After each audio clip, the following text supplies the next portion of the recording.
Representative Huff, Present in the room. Representative Cook, Here in the room. Representative Massey, Here in the room. Representative McCoy, Here. Representative Meeks, Representative Meredith. Present in the 19th House District. Thank you. Representative Miller, Present. Representative Moser, Representative Palumbo, Representative Pratt, Here in the room. Representative Santoro, Here in the room. Representative Timoney, Present in the room. Representative Westrom, Chairman Schickel, Chairman Koenig. Here in the room. Let the record reflect Senator Higdon has arrived as president in the room, and Co-Chair Schickel is, I believe, in the building and will be here shortly. Thank you all for your attendance. Nice to see a full house here in person. Next item is the approval of the minutes from August 12th meeting. They're in your packet. Chair will entertain a motion to approve them as submitted. Motion by Representative Cook, second by Representative Timoney. Any questions? All in favor signify by saying aye. Aye. All opposed? Motion carries. First issue up is the massage therapy. Representative Cook.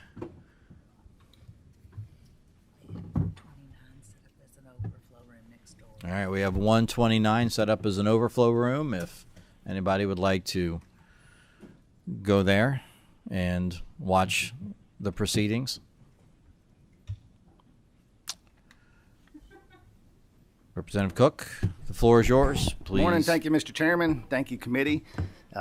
Little brief back history on this bill. It started off with equine in it several years ago, and that's how I was drawn into the loop.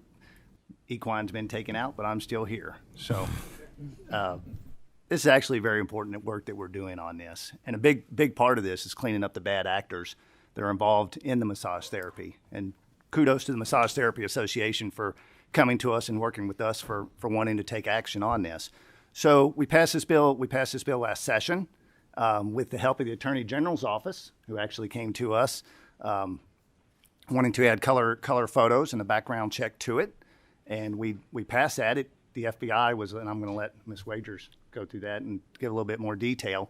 After the bill was passed, they had some problems with the way that is done. So that brings us here today to correct and fix our background information on the Massage Therapy Association. So, Ms. Wagers, I'll turn the floor over to you if you'd introduce yourself for the record. Good morning. My name is Heather Wagers. I'm an executive director for the Office of Attorney General. And so when it comes to background checks, the authority for an FBI to conduct a criminal record check for a non-criminal justice licensing or employment purpose is based on Public Law 92544. Pursuant to this law, the FBI is empowered to exchange identification records with officials of state and local government, but only if there's enabling statute legislation. The AG of the U.S. Its authority is delegated to the FBI by Title 28 of the Federal Code, and that is then gone to the pass-through. So every agency across the state has a central agency they have to work with. In Kentucky, that is Kentucky State Police. They are the central repository, and so they help with the FBI's approval, but that's how the process goes about. I know we get a lot of questions as to why federal government is reviewing state statutes to make sure that they can be approved, and so that is the process, and that's all over the country. And there's usually several months backlog because they have a very small office that reviews these, and so they're reviewing statutes from all over the country. I'd like to add to that the FBI, when they go to review this, they need to see the bill in its entirety, and it takes them, you're looking at upwards of 150 days to do this. So the idea with hearing this right now is to get this sent off, get it to the FBI, get everything cleared, get everything approved, and then that way we'll have this with the right language to have it and pass it during session. I know we have somebody from KSP online. Do you need them to testify, or are they here to answer questions? They're here to answer questions. Okay. Is that the extent of your testimony? The second part. All right. The second part of this is obviously we need to do more with the bad actors in the massage therapy, and that's an ongoing conversation that we're going to continue to have. That would need to be a separate bill from this one with, like I said, just being able to submit this as a standalone to the FBI so they can see the total bill as it is. But that's something that we're going to continue to work on. How do we police the bad actors in this industry? There's been a situation with a hotel up in Louisville where you have a bad actor who's been fired from one job, bounces to another one, and there's been incidents reported. So that is something that our group is continuing to work on, and we are open for suggestions on how to attack that. Excellent. Any questions on this topic? Excellent testimony, clearly. Thank you all very much. Appreciate it.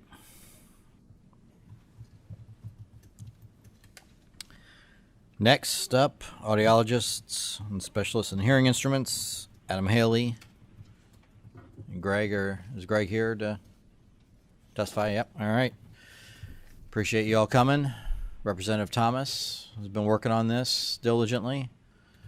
And we'll let you all have a seat and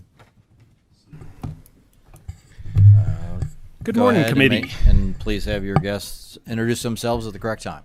Well, I believe my guests here are the reason we need an overflow room, so I will let her introduce them in a bit. But I'm State Representative Walker Thomas. I represent the 8th District.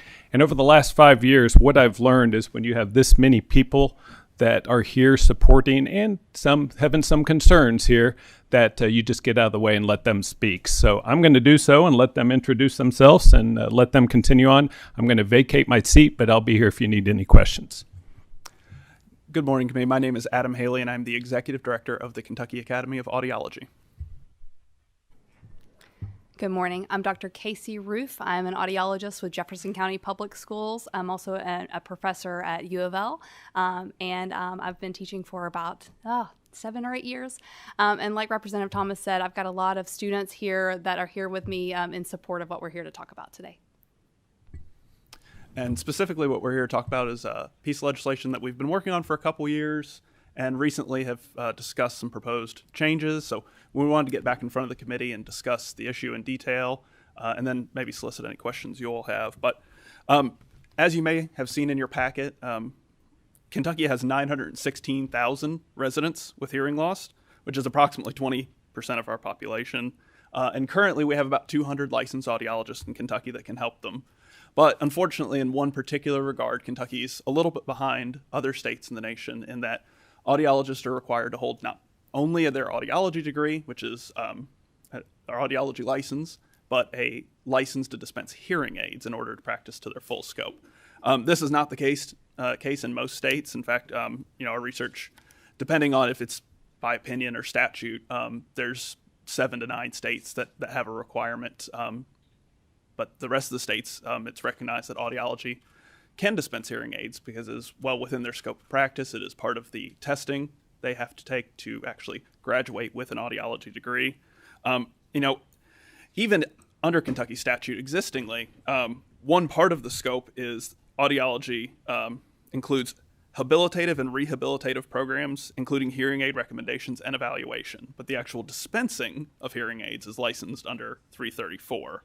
It is our opinion that having to hold 2 separate licenses is not a benefit to the patient. In fact, it may actually serve to confuse patients if they have a licensure issue or a complaint, whether or not they need to bring it to the Board of Audiology for their doctor or another board. I won't get too much into the education, just to say that our continuing education requirements in Kentucky for audiologists are actually higher than most states. We require 30 hours every 2-year renewal. That's some of the most extensive that we could find in our research. But at least as far as their education leading up to practice, I want to leave that to Dr. Roof to talk a little bit more about audiology education and the program we have at U of L. So audiologists are required to hold a doctorate degree. So it's a 4-year degree that we're getting after our Bachelor of Science or Bachelor of Art degree. And like I alluded to, we've got some great students here that are currently in the 3rd year of their 4th-year doctorate program. So the academic courses are very rigorous. There's also a heavy clinic load when we're in, while the students are in their practice. So they're getting a lot of great experience while they're there. They also complete a 4th-year externship or fellowship year, which gives them a year-long process to develop and master some of these skills. Not only are we in a very rigorous academic coursework plus clinical coursework, we're also required in Kentucky to pass a test called the Praxis, and it just ensures that our skills are adequate and we're competent to provide these skills for these patients. And that actual test, it covers hearing aids. My Praxis actually was almost exclusively about hearing aids and about how to fit patients appropriately in using evidence-based practice. And so I can say with full certainty that I know that I am fully capable under my audiology license to provide these services using evidence-based practice. So to that end, we've explored a couple different options to resolve the issue. You may be familiar with the legislation that was introduced last year by Representative Thomas that would have moved audiology licensure to a single license model, taking all of the consumer protection statutes out of the hearing aid dispensing statute and basically just copying them into audiology to ensure that there's parity, that everyone is on the same level playing field, but recognizing that audiologists are already qualified to do this under their education. To that end, we, over the interim, have looked at other opportunities that might increase efficiency along with moving to the single licensure model. And with that, I know we have some guests from the dispensers here as well. So.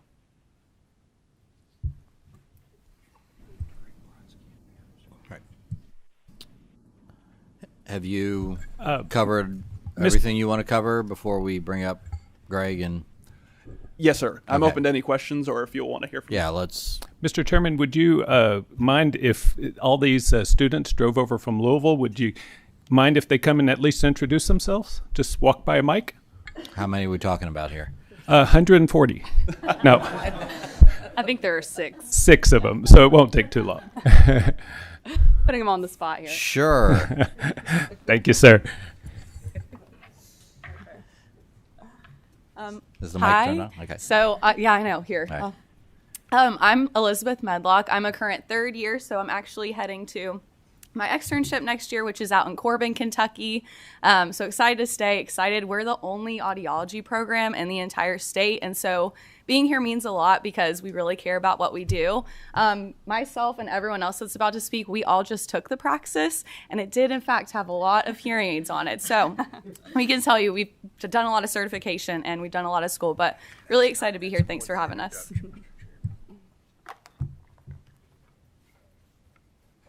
Hello, everyone. My name is Victoria Bohr. I'm also a 3rd-year audiology student. Myself and Elizabeth are actually KAA student liaisons, so we've been working a lot with the board of directors on this as well. I myself and a few of my classmates are also staying in the state of Kentucky after our 3rd year is over. So in order to practice in the state, this definitely pertains to us. But I myself also took the Praxis, and it was majority hearing aids. So, of course, if you have questions, I'm happy to talk with you after this. Thank you. My name is Carson Spinks. I'm also a 3rd year, and I just want to say thank you for having us.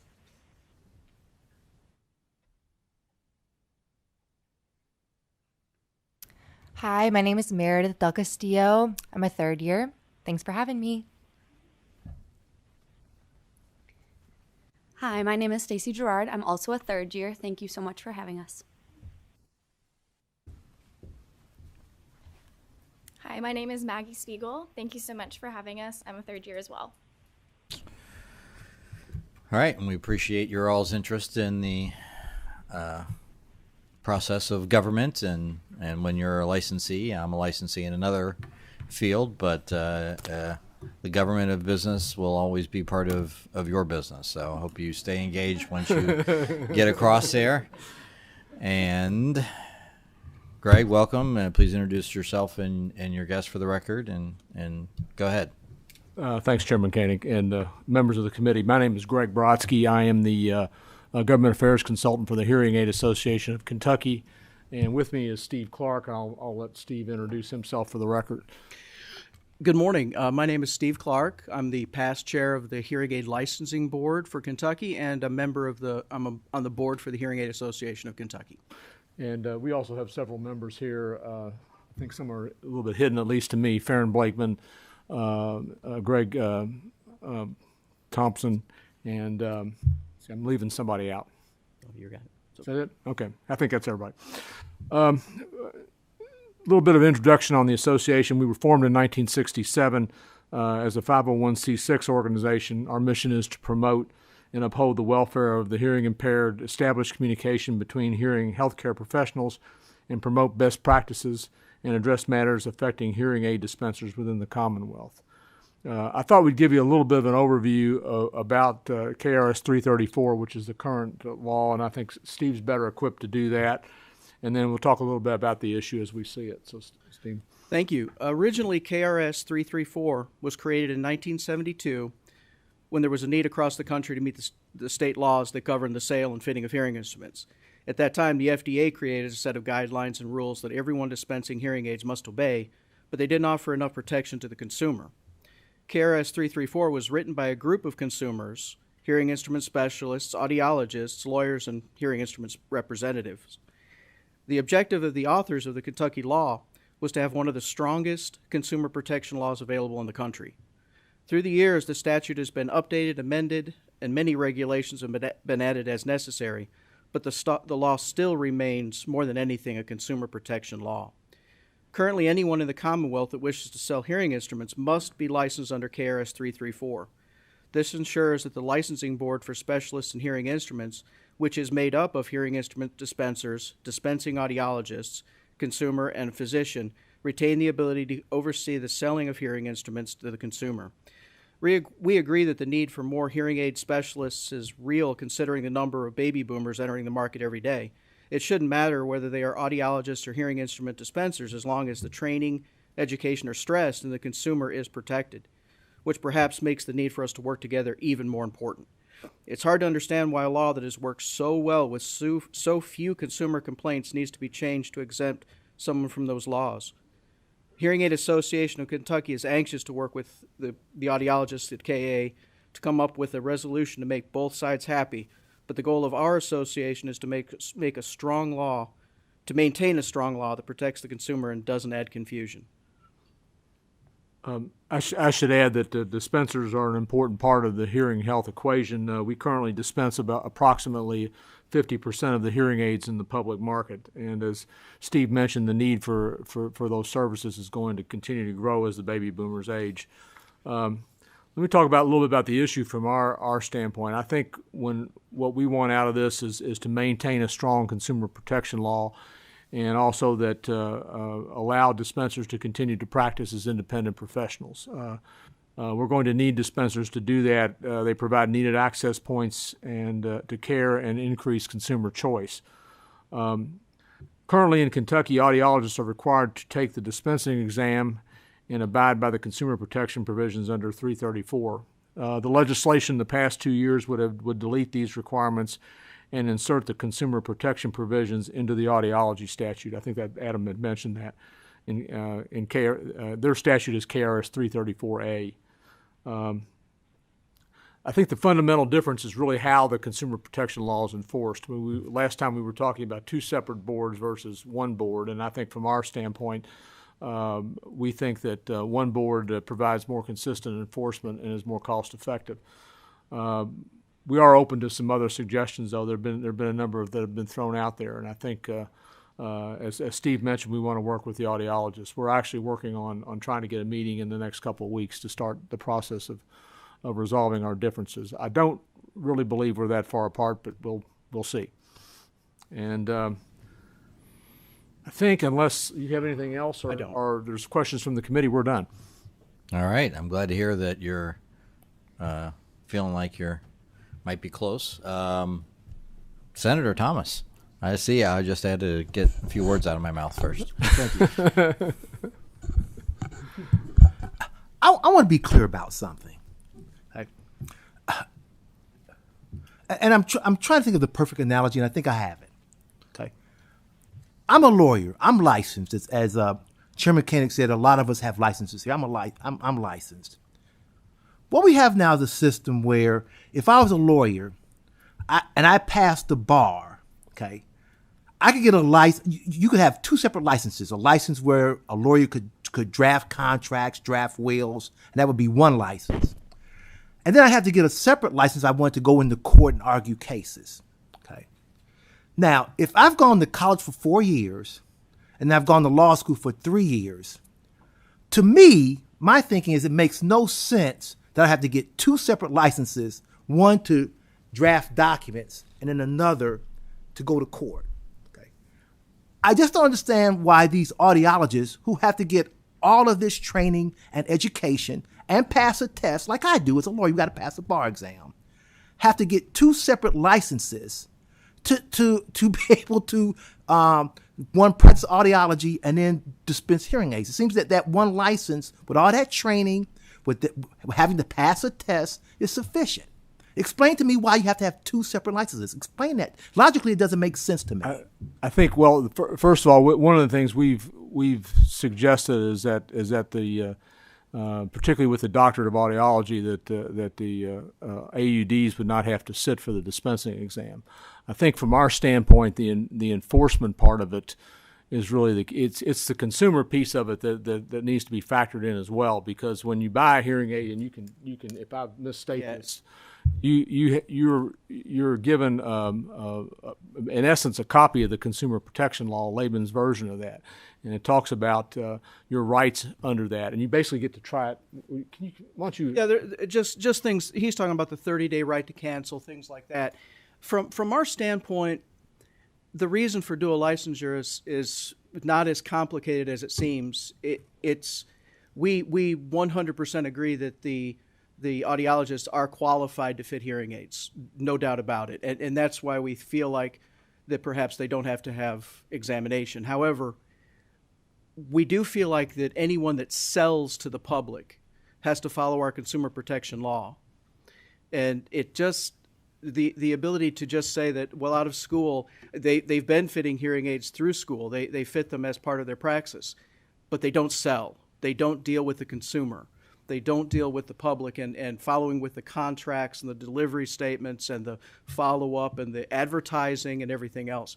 So for us, I think it would be like you having to be dual licensed for all these things. It's control over a specific portion, which is the sale of hearing instruments.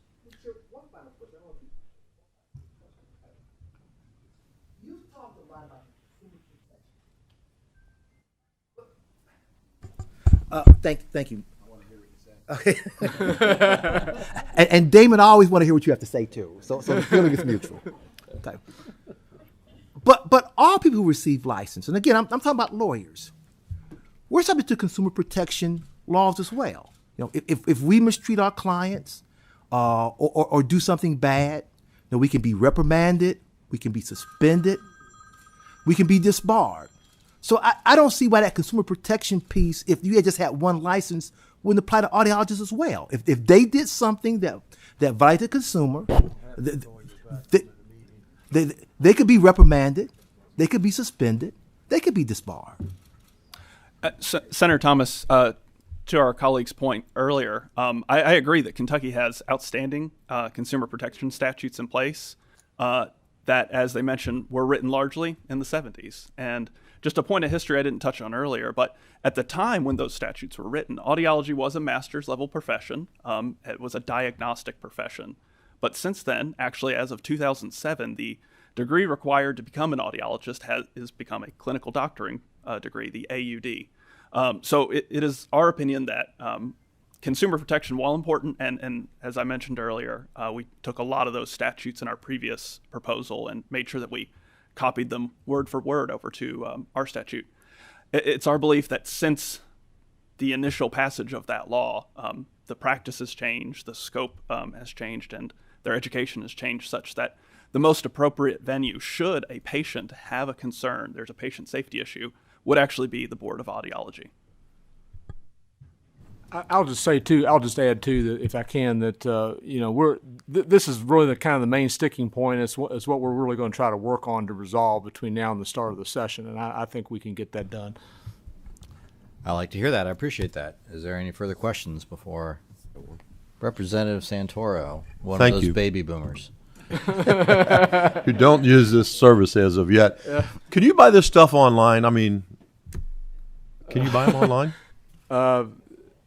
Well, I guess the short answer is yes. The question is, should you buy them online? Thank you. One point we kind of touched on a little bit in our brief that you have in your packet is that in 2017, President Trump signed into law the Over-the-Counter Hearing Aid Act. Now, while that law hasn't gone into effect, the FDA is still working on their regulations. We do anticipate a huge boom of patients coming to seek hearing health care as a result of that. So that's another impetus behind looking at this issue and making sure that we're updating our licensure laws to reflect the current state of practice. I just want to go on the record. I don't buy anything online. I go to a brick and mortar store and purchase everything.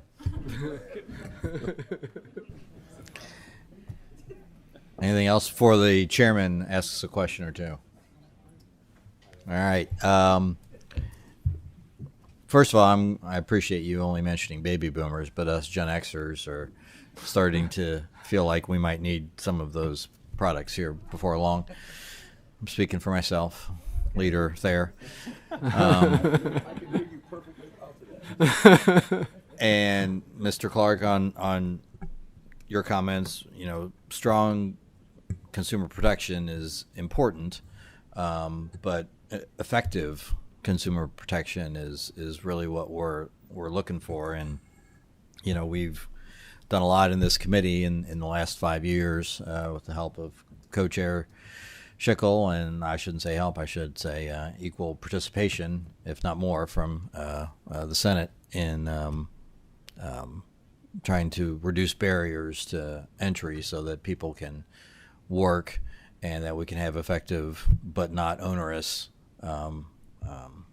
responsibilities and requirements that sometimes run people out or make it too difficult or raise prices on the consumers unnecessarily. So that's kind of where this committee's been going, and if you'll keep that in mind as you all talk, that would be, I think, wise. So thank you all very much for your testimony. I appreciate it. Thank you. Next up, Representative Dixon. Welcome to Licensing, Occupations, and Administrative Regulations. As a former chairman used to say, the best and the brightest reside here. If you make sure you and your guests, or not you, but your guests introduce themselves, and otherwise the floor is yours. Well, thank you. Thank you, Mr. Chairman. Thank you, committee members. I'm Jonathan Dixon, representing from District 11, and I'll allow my guest to introduce himself. Hello, my name is Dave Chrisman. I'm with Monster Clean of Henderson in District 11. I appreciate the opportunity to present before your committee today. Ladies and gentlemen, I had drafted a bill last session that I had filed, and the purpose of bringing this before you today is to get feedback from the committee and be able to answer questions, make this piece of legislation a better piece of legislation so that hopefully we can remedy a small issue that we have in our state. Currently in the Commonwealth, it is our understanding and perception in the field application that under current law, a person owning and operating an air duct cleaning business must have a licensed HVAC technician on staff and on hand to complete that work. Excuse me. Our objective is to clarify and clearly call out air duct cleaning services as a process separate from HVAC installation, thus reducing the requirement to have a full HVAC license to conduct a simple cleaning service. We also have been purposeful in directly including the language in the bill draft that would not affect or prohibit any HVAC company from having or completing this exact same service.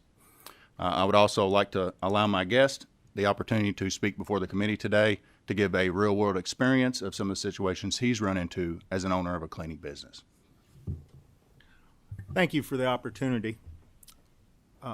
In my experience, I went into air duct cleaning because there was a genuine demand. I had many customers asking me, hey, can you help me with my air ducts? I have done it in the past for a restoration contractor when I worked for someone else.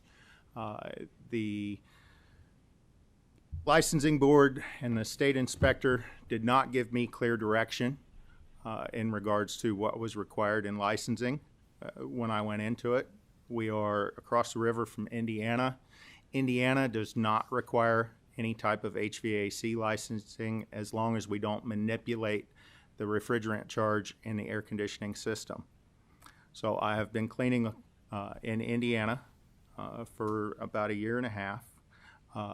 This is simply a cleaning service.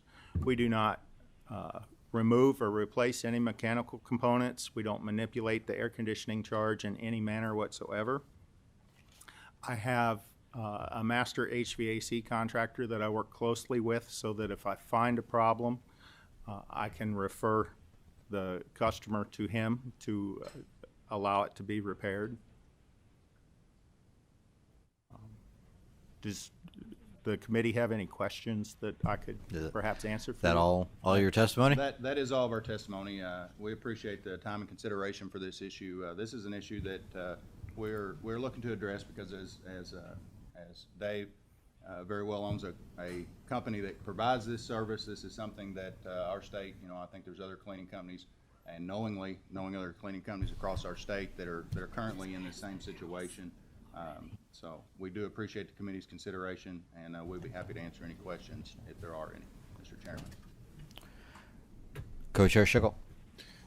Thank you, Mr. Chairman. Representative Dixon, did this pass House last session? It did not. No, Okay. It was filed, and the Representative Dixon, can you put on your mic or pull it closer or something? I apologize. There you go. Senator Schickel, I filed this bill purposely last session just to get it out there, to let it be known what kind of our intent was and what, looking for feedback. I remember you talking to me about Yes, last sir. session. I suggested an interim hearing, and I Yes, sir. appreciate you doing that, and Yes, I sir. appreciate your patience. Thank you, sir. On this issue. I want to ask your guest a question because I see a lot of advertising about this service.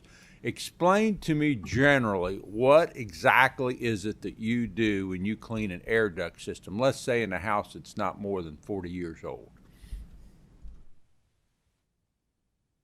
We will attach a negative air system on the supply side in some manner and push through the trunk line and the branch lines all of the soil, dust, and dirt with air whips or brushes and collect.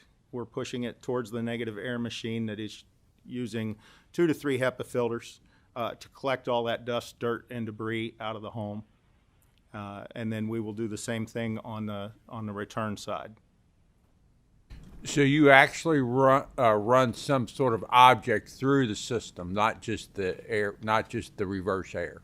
Correct. Some type of mechanical agitation. Thank you, Mr. Chairman. Thank you. Absolutely. Representative Bratcher remotely has a question. Yes, Mr. Chairman, thank you. There was a house that caught on fire in my area, and it was due to a air duct. I guess you've seen that quite a bit because they tell me that this is much more frequent than people realize. Can you go over the safety measures with this and how bad this can be on residential housing? Certainly. Typically, we find, which is kind of an ancillary service to air duct cleaning, we find house fire situations in the dryer vents. And I have found, which this bill does not address because licensing for HVAC does not directly speak of dryer vent service. But I've found numerous dryer vents that were completely clogged to the point where the dryer was shutting down, tripping breakers, that type of thing. And that's typically where we find the fire hazards. I have found typically in the returns of an HVAC system a significant amount of construction debris, insulation, dirt and dust that would clog the system. And I suppose in an extreme example, that could be a fire hazard as well. So take care of your question, Representative Bratcher. Yes, sir. Thank you. All right. Any other questions? If I have a question, exactly who was it? Housing Building Constructions that told you couldn't do this, or the HV Licensing Board, or? I ended up speaking with a state inspector. Okay. The state inspector told me that if I was going to remove a cover from a furnace, I had to have a master HVAC license. Okay. Which I found unusual because the homeowner should remove the cover from his furnace every month and change his furnace filter. Okay. All right. Anything further? Thank you all for coming and your testimony. I appreciate it. I know it was a long drive. Yeah. Thank you, Mr. Chairman, committee members. Before we get to the last item, if all members would make sure that you put your phones on silent or stun, that would be great. The last up is Ann Hardy. And in order to introduce Ann and give a special acknowledgement to a member in the audience, I'm going to yield to Senator Thayer. Thank you, Mr. Chairman. Before I introduce Ann, I would like to note there's a very special birthday in the audience with someone who's a frequent presenter before this committee and a very good friend of mine, Miss Stephanie Stumbo, celebrating a birthday today. It's a well-known fact that September birthdays are just cooler than everybody else. So we want to wish Stephanie a very happy birthday, Mr. Chairman.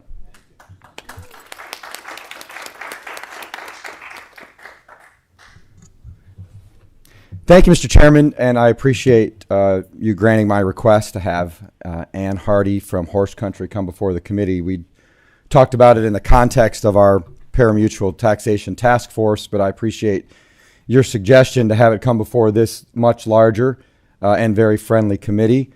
I wanted the members to learn more about Horse Country. It is the equine version of the Bourbon Trail, and it's a really big deal. And Mr. Chairman, you talk about the fact that we have these two signature industries, bourbon and horses, and I thought it would be great to have Ann come in and let us know about her efforts, just another part of the equine economy. I first met Ann in 2014 when she and several forward-thinking members of the horse industry created Horse Country. They brought in Disney consultants to make suggestions, and it's going great. They've been very flexible and creative through the pandemic, and I thought it would be a great opportunity for this committee to learn about yet another important part of the equine economy. So thank you for that, Mr. Chairman. Thank you, and floor is yours. Thank you very much, committee, for welcoming me today and for the chairs allowing it.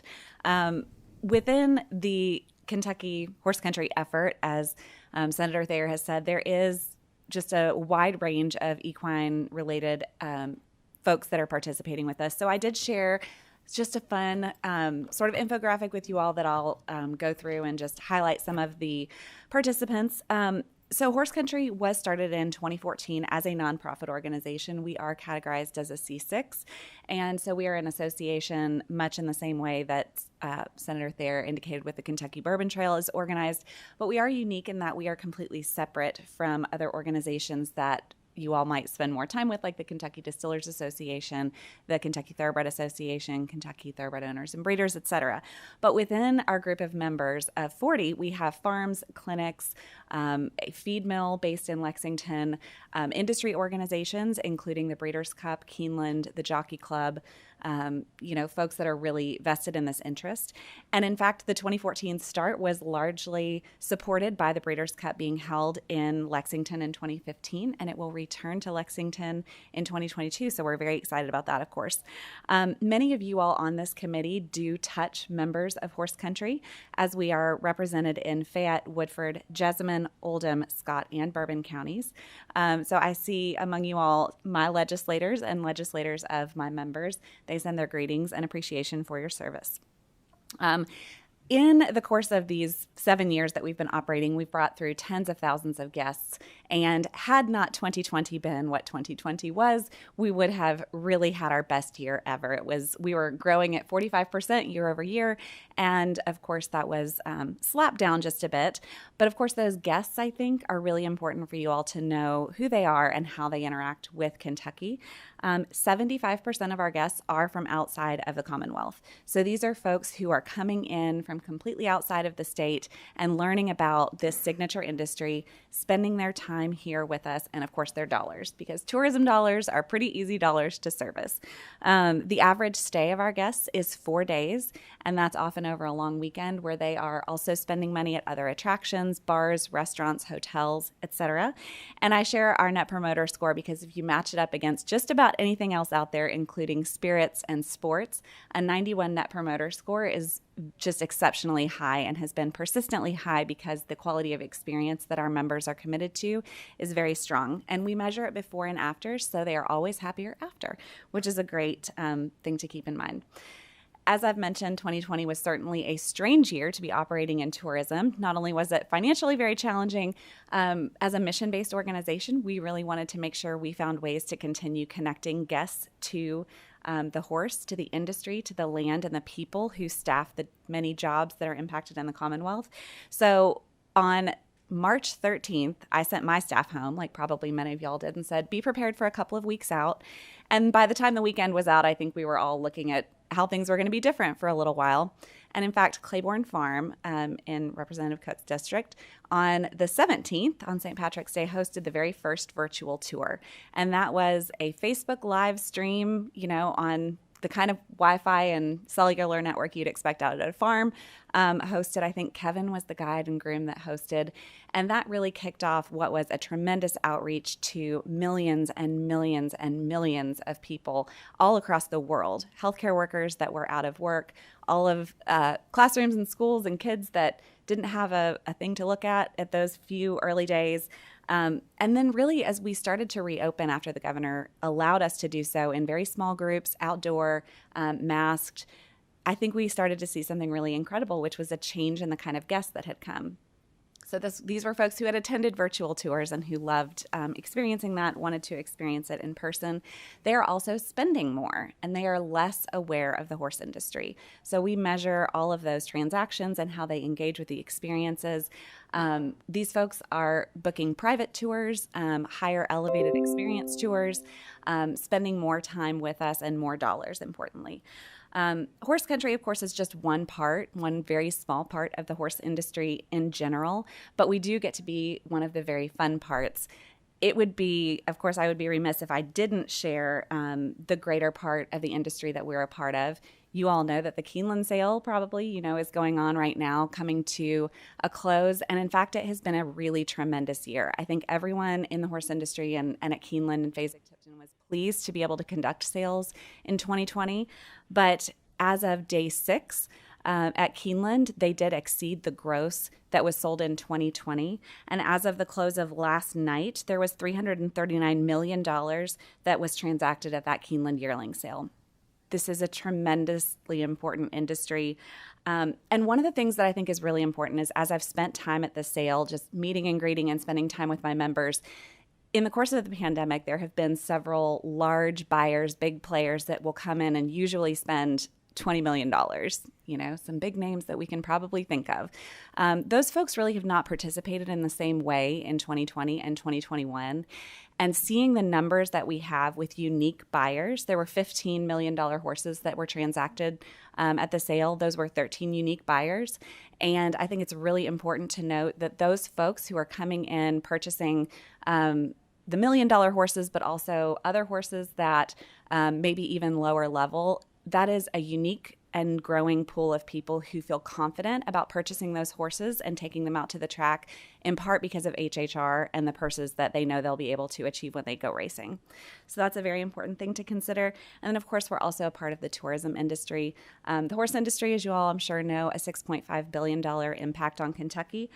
Tourism has a $1.5 billion impact and growing. And so we sit here before you sort of as the fun part of the horse industry and tourism is fun in general, but there are certainly some issues that impact our members. The American Rescue Plan acts that are being divvied out at the moment. Kentucky tourism industry has made a request. That request is less than 3.5% of the funds that were issued. And then, of course, sales tax parity, local land use control, and maintenance of HHR rates are all very important to this group. Thank you. Oh, and also, I would just like to say, if anybody ever wants to take a field trip, we would love to host you. Please let me know. We'd love to have y'all out to a farm. You can take a whole committee group together. All right. Offer extended. Representative Miller has a question. And I just consulted my resident horse expert to my left, and he doesn't know what NPS is, 91 NPS. What was that? Net Promoter Score. So the Net Promoter Score is an intent to recommend or return. It's one of the most commonly used scores for customer satisfaction. Okay. Thank you. And a little bit lower on your, it talks about tourism funding through the American Rescue Plan. Mm-hmm. Your organization didn't get it. You're talking about the tourism industry as a whole got ARP funds. So we sit at an intersection of equine and tourism, and I share that request as a member of the Kentucky Tourism Industry Association. That request was made by them to the legislature. Okay. And the last item is maintain current HHR tax rate. That's part of your mission statement? That's part of our work in supporting the equine industry. Thank you. Yes. Representative Cook. Thanks, Mr. Chairman. Thank you for being here today. I always appreciate anybody that wants to come in and put the horse industry in a positive light and share all the great things that are going on. So my question is, with all the tourists coming in from out of state and taking the tours, do you have any data? Because I know there's a lot of them out there that are investing in the business and or moving to Kentucky, because I think it's probably going to be pretty high. Yeah, that's a great question. Thank you, Representative Cook. We do know that leading into 2019, we surveyed our members, especially those who offer partnership and syndicate opportunities, and there is an increase in investment. Over $1 million in the first 3 years of touring was invested by tour attendees, and at that time, we were only offering a $20 tour. So you can imagine folks coming in and purchasing those partnership opportunities. We are looking to review those questions and find out what those partnership impacts are. My Racehorse also has been a really tremendous opportunity to continue fueling the market through micro shares, which are a way for all of us to have an opportunity who can't buy the $1 million horses. So there is a growing impact to the industry in terms of investment as well. Absolutely, and I just wanted to point that out because I'm seeing the results of it directly at the Kingland sales right now. Mm-hmm. The syndicate groups that are out there buying are very, very active. People are getting in and buying a small share, 3%, 5%, something like that, and those syndicate agents are out there and they're buying, and that's turning money over in Kentucky, and that's what this committee is all about. So thank you. Absolutely. Thank you. Senator Thayer. Thank you, Mr. Chairman. Thanks, Ann. I have a question, but first, since it's an opportunity to educate members, I have met with folks from the Kentucky Tourism Industry Association, and I will make the request in the budget to include the $75 million request for ARPA funds to help the tourism industry recover. And I'm not much on making budget requests, so the fact that I've done so, I think, tells you about what I think about the tourism industry, and in your case, what the horse industry does for that. So I'm working on language for that, and will ask the respective chairs in the House and the Senate to include it in the budget. So, and that is an appropriate and I believe legal use of the ARPA funds. I believe tourism recovery is one that the federal government deigns us to use it for with all this money that they're sending our way. So just to maybe give some more specifics for the members. What are the types of places that your guests can tour, and how do people book tours? And what I'm trying to do is to help draw the conclusion or draw the the similarities between you and the Bourbon Trail. Sure. I would say the biggest difference between us and the Kentucky Bourbon Trail, and if you had Adam Johnson, who spends most of his time on KBT and who is on our board, he would say this is the thing that Horse Country has over the Bourbon Trail, which is that we are, all of our members are booked in the same location, sort of on a website. We can book all of those members. So it is a one-stop shop for whether it's a tour group that's coming from out of state, booking a large group, a special event, or just an individual. They can book at our website, which is visithorseCountry.com. However, for those who are not interested in booking online, we do also have a phone and a concierge that will pick it up to make those bookings over the phone. About 85 to 90% are booked online, but we always have that phone available for custom work and guest service as well. And the locations that can be toured run the gamut. So it could be a driving tour of Rood and Riddle and seeing the impact of that facility. It can be a stallion location, so your Coolmoors, Windstars, Lanes End, Claiborne, really the big stallion breeding farms.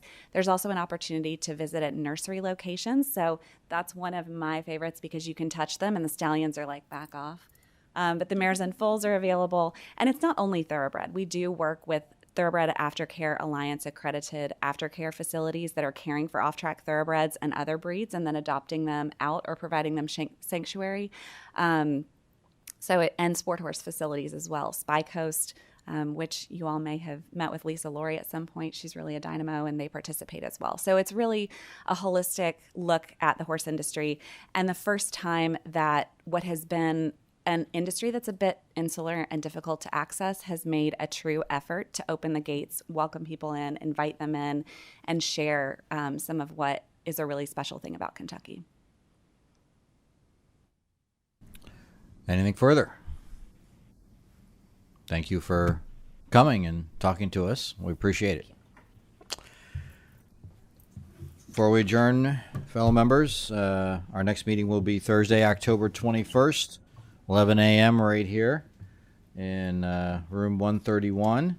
And Co-Chair Schickel has a quick comment or announcement, I believe.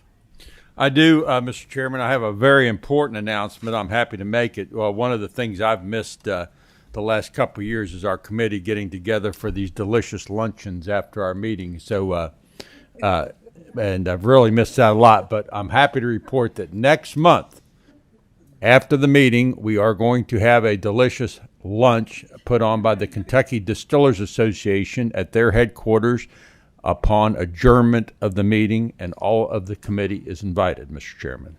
Very good. We'll take a vote afterward, an unofficial vote as to whether or not it was delicious. So KDA better bring their A game. Having come to the end of the agenda, we will stand adjourned. Thank you.